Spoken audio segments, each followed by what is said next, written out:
Hi everyone, j'espère que vous allez bien. J'inaugure aujourd'hui ma toute première vidéo LinkedIn, donc comme vous le savez, ou en tout cas certains d'entre vous le savent, je publie pas mal de contenu en lien avec l'expatriation pour être moi-même juriste expatrié au Royaume-Uni.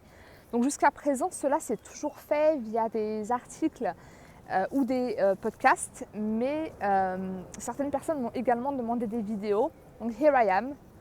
Et pour couronner le tout, évidemment, puisque la thématique principale est l'expatriation, chaque thème aura une vidéo dans une ville différente. Donc le thème du jour va porter sur la recherche d'opportunités à l'international et a lieu à Pise, en Italie.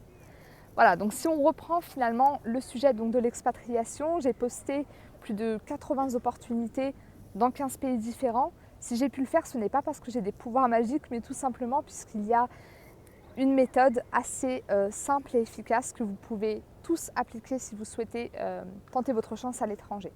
Cette méthode, je vais la résumer en 2 points. Sachez qu'il y a un podcast d'1h30 qui est consacré intégralement à la recherche d'opportunités à l'international. Donc premier point, c'est l'expatriation du mindset. Vraiment, si un recruteur était amené à vous recruter, il vous rechercherait localement. Donc l'idée finalement, c'est de vous rendre accessible au recruteur local et rechercher les opportunités dans le pays en question. Donc si par exemple vous recherchez une opportunité en Italie, il va falloir cibler les job boards locaux de type Indeed ou Monster par exemple. Donc l'idée vraiment c'est de chercher localement et non pas si vous êtes français de rechercher de France puisque finalement vous allez exclure des possibilités.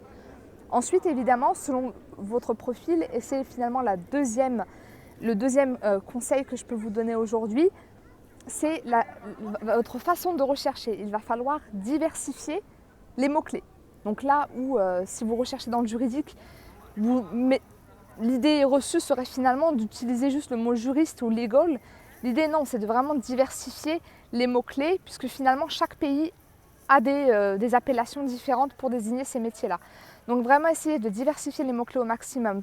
Dans les métiers du droit, essayez legal, contracts, compliance, ce genre de choses.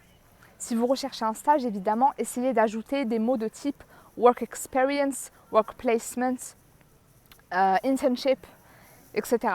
Donc voilà, donc ciblez au maximum et évidemment, faites ceci dans le marché local. Voilà, j'espère que ça vous sera utile. Tenez-moi au courant et puis si vous avez des questions ou si vous avez des thèmes à suggérer, évidemment, n'hésitez pas. C'est tout pour moi pour aujourd'hui. Merci beaucoup. Bonne soirée.